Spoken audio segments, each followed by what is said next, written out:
যখন মানুষ কারো সরাসরি ক্ষতি করতে না পারে তখন আশ্রয় নেয় কালো জাদুর। কিন্তু আজকের এই মুভির গল্পটি পুরোপুরি আলাদা। একজন মহিলা যে কিনা কালো জাদুর চর্চা করে আর সেই কালো জাদুর মাধ্যমেই ডেকে নেয় এক ভয়ঙ্কর বদ জিনকে, আর নিজেই প্রেমে পড়ে যায় সেই জিনের। ওই জিনের সাথে সম্পর্ক রাখতেই সে কি কি করে আর কত মানুষের প্রাণ নেয় তাই দেখব আজকের এই মুভির গল্পে। গল্পের শুরুতেই আমরা একজন মহিলাকে দেখতে পাই যার নাম ম্যাকপাই। তার সঙ্গে দুই ছেলে, ডেভিড তার সৎ ছেলে, তার স্বামীর আগের বিয়ের সন্তান, আর ভিক্টর তার নিজের ছেলে। ম্যাকপাই তার বদমেজাজি ও রাগী স্বামীর জন্য অপেক্ষা করছে। সে তাকে অনেক বকাঝকা করে আর মারধর করে, কিন্তু অত্যাচার সইতে সইতে ম্যাকপাই তার সব ধৈর্য হারিয়ে ফেলেছে। সে তার স্বামীর ড্রিঙ্কসে বিষ মিশিয়ে দেয়, আর ঠান্ডা মাথার খুনির মতো সে তার স্বামীকে একটু বাগানে শুকনো কাঠ আনতে যাওয়ার অফার করে। কিন্তু যেই তারা জঙ্গলে হাঁটতে শুরু করে হঠাৎ তার স্বামী মাটিতে লুটিয়ে পড়ে আর মারা যায়। ম্যাকপাই সেখানেই দাঁড়িয়ে থাকে আর তার স্বামী নামক নরপিশাচটার মৃত্যু উপভোগ করে। এই সময় আমরা দেখি গ্রামের পাদ্রীকে, যিনি গ্রামবাসীদের প্রার্থনার জন্য জড়ো করেছেন। আসলে আমাদের এই পাদ্রী হচ্ছেন আমাদের এই মহীয়সী নারী ম্যাকপাইয়ের বাবা। সে সবাইকে বোঝায় যে ঈশ্বর আমাদের এই জীবন দিয়েছেন সুন্দর কাজ করার জন্য, ভালো কাজ করার জন্য। এদিকে তার নিজের মেয়ে যে তার স্বামীর লাশ ফেলে দিয়েছে সেই খবরই তার নেই। ফিরে আসি জঙ্গলে। ম্যাকপাই এখানে তার স্বামীর লাশ আরো গভীরে টেনে নিয়ে যায়। সে একটা কুঠারি তুলে নেয়, তার হাত একটা গাছের গুড়িতে রাখে আর ধীরে ধীরে কাটতে শুরু করে। সে তার শরীর টুকরো টুকরো করে ফেলে। আর যেদিন সেটা করছিল কিছু ভয়ের মতো ঘটে। একটা কালো বদজিন তখন সেখানে দেখা যায়, যা তার দিকে তাকিয়ে দেখছিল। কিন্তু ম্যাকপাই যখন সেই জিনটাকে দেখে সে পালানোর জায়গায় ওই জিনটার আরো কাছে চলে যায়। কিছুক্ষণ পর ও রক্তে ভিজে গ্রামে এসে পৌঁছায়। সবাই অবাক হয়ে যায়। ম্যাকপাই বলে যে এটা একটা দুর্ঘটনা, ওর স্বামী কাঠ কাটতে কাটতে মারা গেছে। কিন্তু কেউ বিশ্বাস করে না, বিশেষ করে ওর বাবা। সে জানে আসলে কি ঘটেছে। সন্দেহের সাথে সে তার বিশ্বস্ত অনুচর জনকে বলে তার মেয়ের ওপর নজর রাখতে। তার বিশ্বাস তার মেয়ের ওপর বদজিনের আছর পড়েছে, আর সে তাকে প্রতিশ্রুতি দেয় তার মেয়ের সঙ্গে বিয়ে দেবে। জনও ম্যাকপাইকে পেতে মরিয়া ছিল, তাই সে নজর রাখতে শুরু করে। এদিকে নিজের স্বামীর হত্যার পর দুই ছেলেকে নিয়ে ম্যাকপাই হাসতে হাসতে তার স্বামীকে কিভাবে টুকরো টুকরো করেছে তার গল্প করছিল। সে আসলে তার স্বামীকে কখনো ভালোই বাসেনি। সে বাবার জোরাজুরিতে এই বিয়েটা করতে বাধ্য হয়েছিল। ম্যাকপাই যখন অন্য মহিলাদের সঙ্গে মাঠে কাজ করছিল, এন্ড্রিয়া নামের একজন মহিলা তার মেয়ের বিয়ের ব্যাপারে কথা তোলে যে তার মেয়েকে এখন সে বিয়ে দিয়ে দেবে।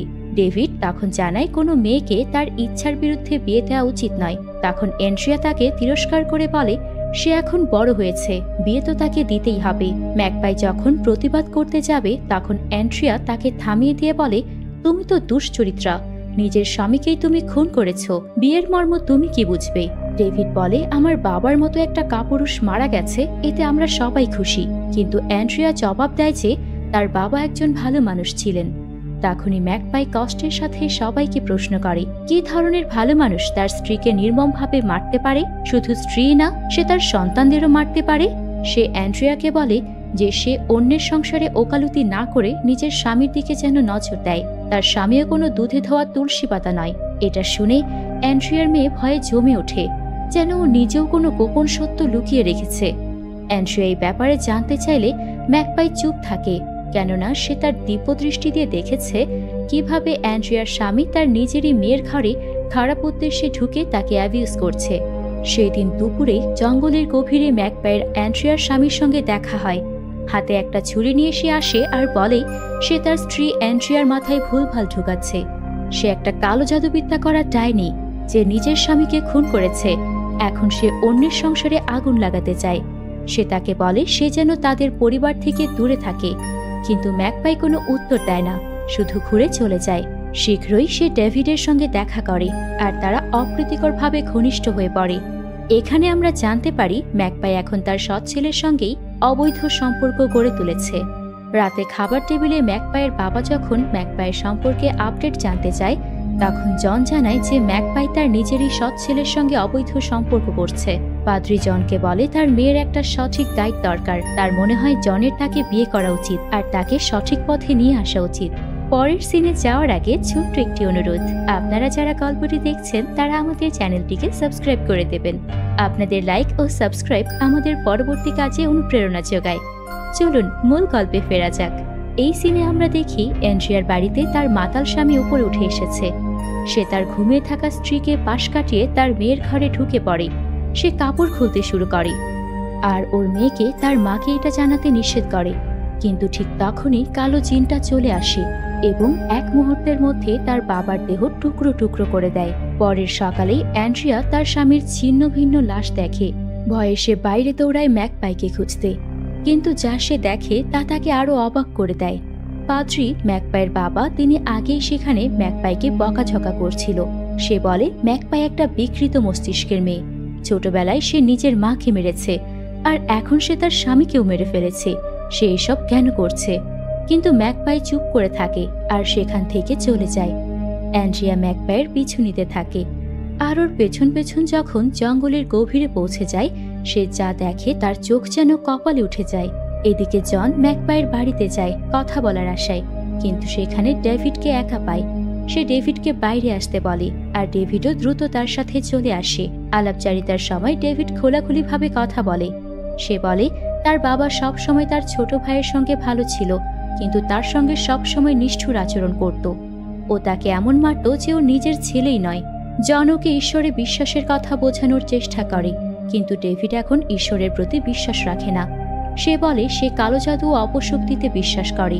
সে বিপদে ঈশ্বরের সাহায্য চেয়েছিল আর কেউ আসেনি।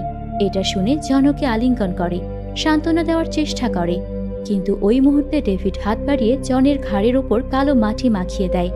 পরে সেই রাতে জন যখন প্রার্থনা করছিল, তখন হঠাৎ সে নিজেকে একটা অন্ধকার জায়গায় দেখতে পায় যেখানে চারপাশে নীরবতা।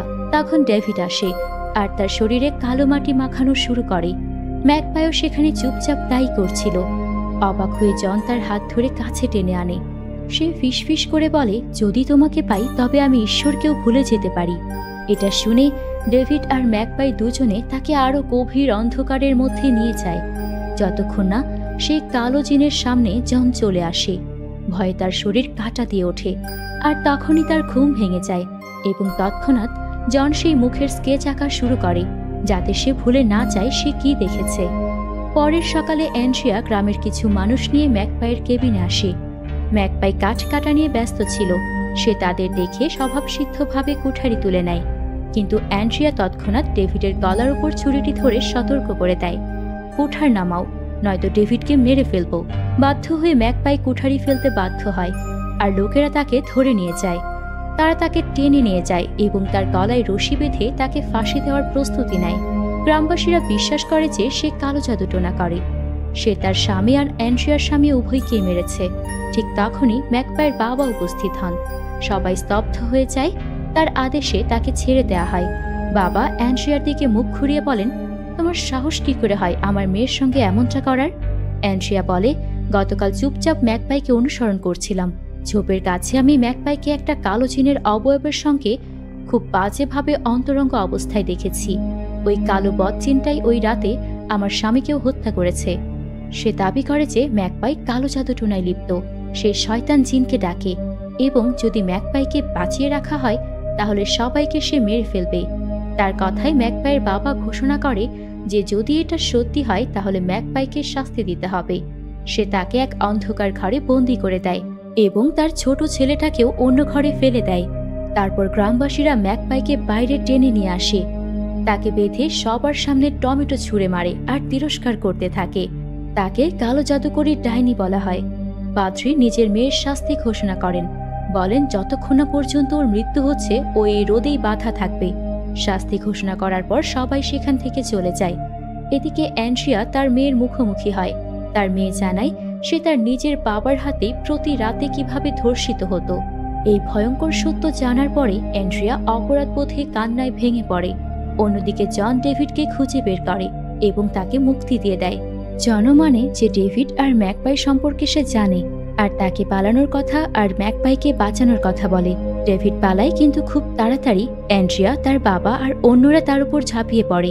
তারা ওকে নিচে ফেলে দেয় আর কালো বদজিনের ব্যাপারে জিজ্ঞেস করতে থাকে। ডেভিড তার বিশ্বাসে অটল থাকে। সে সেই অন্ধকার কালো শক্তিকেই তার ঈশ্বর মনে করে, যাকে সে বিশ্বাস করে। এটা শুনে পাদ্রি উঠে দাঁড়ায় আর ডেভিডের গলা কেটে দেয়। ডেভিড তাৎক্ষণিক সেখানে মারা যায়। তারপর সে অ্যান্ড্রিয়াকেও মেরে ফেলে আর সে জনের হাত ধরে ছুরি দিয়ে কেটে দেয়, তাকে বাধ্য করে মিথ্যা গল্প ছড়াতে যে ডেভিড পালানোর চেষ্টা করছিল। তখন সে অ্যান্ড্রিয়াকে মেরে ফেলে আর আত্মরক্ষার জন্য তাকে মারতে হয়েছে। দূর থেকে কালো জিনের অবয়বটা সব দেখছিল। পরে সেই পাদ্রি আর জন ম্যাকপাইয়ের কাছে ফিরে যায়। তারা তাকে ছেড়ে দেয় আর নিজের বাড়িতে নিয়ে যায়। তার নিজের মেয়ের দিকে তাকিয়ে সে বলে, আমি কাউকে আমার মেয়ের ক্ষতি করতে দেব না। আসলে ম্যাকপাইকে তার বাবা অনেক ভালোবাসে। পরের সকালে ম্যাকপাই দেখে সে একটা ঘরে আটকা রয়েছে। হঠাৎ সে ডেভিডের ভূতকে পিছনে দেখে আর ভয়ে চিৎকার করে ওঠে, কিন্তু চোখ সরাতেই সে দেখতে পায় জন তার সামনে দাঁড়িয়ে আছে। জন চিন্তিত হয়ে সেই অপশক্তি কালো জিনের সম্পর্কে জিজ্ঞেস করে যে এটা কি আর কেন সে জিনকে দেখতে শুরু করেছে। ম্যাকপাই গম্ভীর কণ্ঠে এবং ভয়ঙ্কর চোখে বলে যে সে শুধু তাকে সব কষ্ট থেকে মুক্তি দিতে চেয়েছিল। তারপর হঠাৎ করে সে তাকে ধাক্কা দিয়ে পাশ দিয়ে ছুটে চলে যায়। জঙ্গলে দৌড়াতে দৌড়াতে সে ডেভিডের মৃতদেহ দেখে কান্নায় ভেঙে পড়ে। সে জঙ্গলের আরো গভীরে চলে যায়। সেখানে সে আবারও সেই শয়তানি কালো জিনের আকৃতি দেখে। সে তখন নিজের ওপর কালো মাটি মেখে ফেলে আর যখন জন আসে তখন সে তার গলা কেটে দেয়, তাকে ওখানেই মেরে ফেলে। ঠিক তখনই তার বাবা হাজির হয় এবং তাকে খঞ্জর দিয়ে মারার চেষ্টা করে, কিন্তু সে আঘাত করার আগেই কালো বদজিন হঠাৎ এসে তার উপর আক্রমণ করে এবং তাকে মেরে ফেলে। ম্যাকপাই তখন শয়তানি হাসি হাসতে থাকে। এখন সে আর তার প্রেমিক বদজিন এবার চিরকালের মতো এক হয়ে গেছে। এরই মধ্য দিয়ে শেষ হয়ে যায় আজকের মুভি। ম্যাকপাই আসলেই কালো জাদুর চর্চা করত, আর সেই জাদুর জেরেই সে তার মাকে মেরেছিল আর নিজের স্বামীকেও মেরেছিল। আর বদজিন যে ছোট থেকেই ওর সঙ্গে ছিল, বড় হতে হতে ওদের এই সম্পর্কটা আরো গাঢ় হয়ে ওঠে। মূলত এই গ্রামটা অনেক অন্যায় ও অপকর্মে জর্জরিত ছিল, আর সেই অপশক্তির বিরুদ্ধেই জন্ম নেয় আরেক অপশক্তি, যা ম্যাকপাই নিজের প্রতিচ্ছবি হিসেবে গড়ে তুলেছিল। এই ছিল আমাদের আজকের দ্য সেভার্ড সান মুভির গল্প। ভালো লাগলে একটি লাইক করে যাবেন এবং আমাদের চ্যানেলটিকে সাবস্ক্রাইব করতে ভুলবেন না। এমনই সব নতুন নতুন এক্সাইটিং হরর, থ্রিল ও মিস্ট্রি মুভিগুলো দেখতে আমাদের সিনেমা ঘর বিডির পাশেই থাকুন।